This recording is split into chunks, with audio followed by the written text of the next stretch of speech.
Xiaomi Mi Display, monitor kedua terbaik yang mungkin Xiaomi Indonesia bisa lihat bahwa dia punya kemampuan obrak-abrik pasar monitor Indonesia.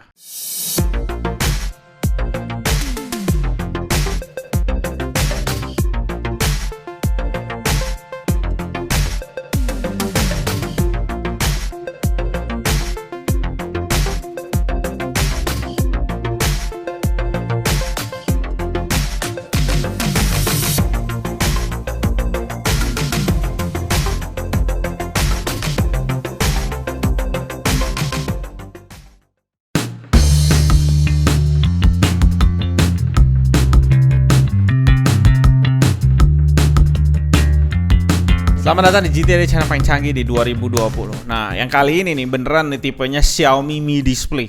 Yang tipe kemarin seriusan gue bingung antara Redmi One A atau Mi Display One A. Bagi kalian yang belum nonton videonya, gue taruh kartunya di atas sini yang kalian bisa langsung cek monitor termurah yang Xiaomi keluarin. Itu video sebelumnya. Oke, untuk dusnya nggak ada perbedaan sama yang kemarin kita udah review, logo Mi di sana dan tulisan Mi Desktop Monitor, IPS teknologi dan bla bla bla, dan ternyata ada organized cable management juga. Ya, ini menarik. Source yang kita dapat tuh sederhana banget. Yang pertama pasti kita dapat kabel power plus adapter. Adapternya ini cakep kalau gue lihat, gue berasa kayak pegang charger laptop atau smartphone gitu loh. Kabel HDMI 1 dan manual book yang berbahasa Mandarin tentunya. Berikutnya kita dapetin stand yang berbentuk persegi panjang yang full padat besi, dan biasanya nih di brand lain yang mempetin harga gitu, kalau bagian atasnya cakep dan mulus, pas kita muter dan kita lihat bagian bawahnya diplongin aja gitu, nggak dibungkus gitu ya. Jadi besinya kelihatan, tapi nggak untuk Xiaomi ini. Bagian bawahnya justru itu cakep banget, masih dipoles sama dia nggak biarin besinya nongol. Karetnya tuh dikasih sama kita 2 garis panjang, dan kalau ini dipegang ya mantep banget lah, beda sama yang lain.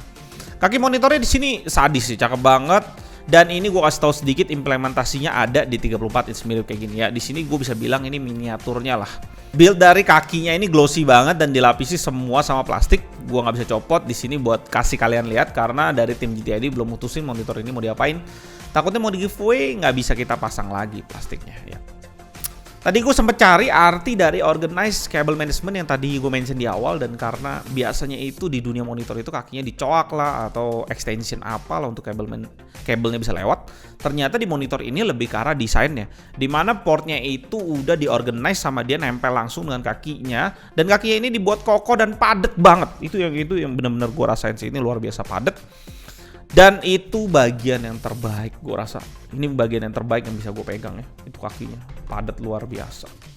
Ya, di sini kita tinggal putar satu baut untuk pasangin stand ke kakinya dan kita bisa langsung angkat monitornya. Dan kalian bisa lihat bagian belakangnya, kemewahan teknologi body smartphone diaplikasiin di back belakang monitor ini. Bahannya polikarbonat tebal ya, teksturnya doff lembut gitu yang dipegang super enak sekali, dan yang paling asiknya karena dia taruh komponen port di kakinya. Kalian bisa lihat body monitor itu dibikin lurus tanpa ada lekukan menebal yang biasanya kita lihat di monitor lainnya. Bahkan di Xiaomi Redmi One A bisa kita lihat ya.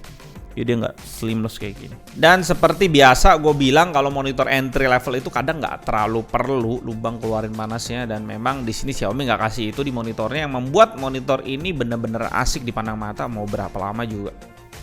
Ciamik. Logo Mi juga diposisikan di tengah, yang posisi itu asik banget sebenarnya. Dan di sini kalian bisa lihat bahwa monitor ini nggak ada face almond ya. Iyalah, kakinya udah bagus buat apa. Ya, di sini kalian bisa bayangin guys, kalau brand smartphone sekali Xiaomi itu punya mindset desain smartphone dan mikirin dia mau build monitor, ya hasilnya seperti ini gitu. Begini jadinya, beda dari yang lain, dipikirin banget. Jadi punya nilai dan pride sendiri untuk pemakainya. Brand dengan mindset kayak gini yang dibutuhkan untuk obrak-abrik pasar monitor Indonesia menurut gua.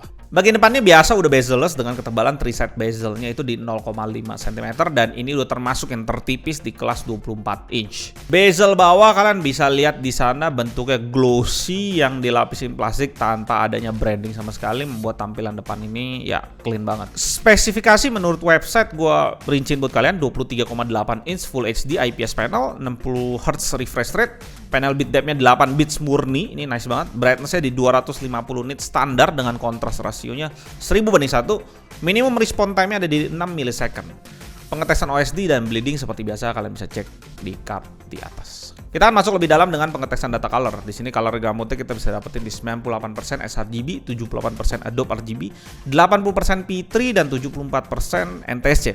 Brightness-nya di sini kita dapetin ya hanya 196 nits dengan kontras yang kecil banget di 170:1. Kalau di uniformity-nya di brightness 100% perbedaannya masuk ke taraf standar di 2,3 delta E maksimum perbedaannya. Dengan luminance uniformity-nya di brightness 100% cukup jauh, maksimum bisa sampai 16% perbedaannya dengan titik paling terang. Kontras yang rendah nih kembali berefek parah di color akurasi, di mana monitor ini ngacir semua warnanya ya di average, masih average-nya di 3,26. Rating dari data color di sini kita dapetin overall rating di 3,0 dan ini bisa dibilang biasa aja lah memang kualitas panel di sini. Dari data color mungkin kita bisa cukup simpulin bahwa monitor ini fokus banget pada desain luar tanpa diimbangin dengan kualitas panel. Di mana hal ini masih masuk akal melihat harganya di JD.com kita bisa dapetin di harga 699 RMB atau setara dengan 1,4 juta rupiah. Kenapa gue bilang masuk akal? Karena gue rasa di monitor entry level nggak ada yang perlu diharapin juga untuk kualitas panelnya. Gue ngerasa memang bodi luar lebih penting dari panelnya. Dimana kalau misalkan kita mau fokus gaming, kita akan beli 144 Hz dan jadiin ini second monitor. Kalau kita mau fokus color akurasi, kita akan incar monitor sekitar 3 jutaan dan kembali lagi ini akan jadi second monitor. Untuk jadiin main monitor kerjaan office yang nggak terlalu berat ya gue bisa bilang nggak ada yang perlu dikomplain. Bodinya memang gue bilang ini minimalis luar biasa yang cocok kalian taruh di bagian kantor mana aja dengan kebutuhan standar perkantoran tentunya. Ya di sini GTID dapetin monitor ini di harga 1,7 juta dan gue senang aja bisa ngerasain sebuah brand besar smartphone yang membuat monitor dengan desain yang nggak main-main. Kalau masalah saingan mungkin ya kalian bisa cek GTID Top 10 itu yang di Indonesia bisa dapetin. Dan monitor ini nggak bisa kalian dapetin di Indonesia. Tentunya gue juga dapetin nggak ada garansinya ya.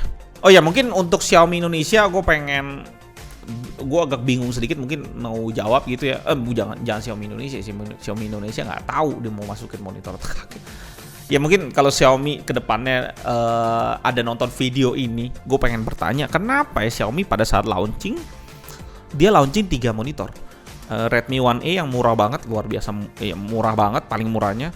Dan ini Mi Display biasa dan langsung dia lompat ke 34 inch 144 Hz. Padahal gue berharap di monitor tengahnya ini daripada dia keluarin ini atau dia buang Redmi One A-nya, mendingan dia keluarin 144 Hz yang 16:9 karena dia nggak ada kan. Dia langsung lompat ke ultrawide dan gue nggak tahu kenapa alasannya, apakah dia mau nunggu teknologi IXO kali mau masuk. Ya habis video ini kita akan masuk ke monitor yang paling gue suka di 2020 di Mi Display 34 inch dan pastiin kalian subscribe dan nyalain tombol lonceng supaya nggak ketinggalan monitor saat imba satu itu yang gue lagi pakai di belakang. Gue Elduin dari GTID, sampai jumpa di video berikutnya dan tetap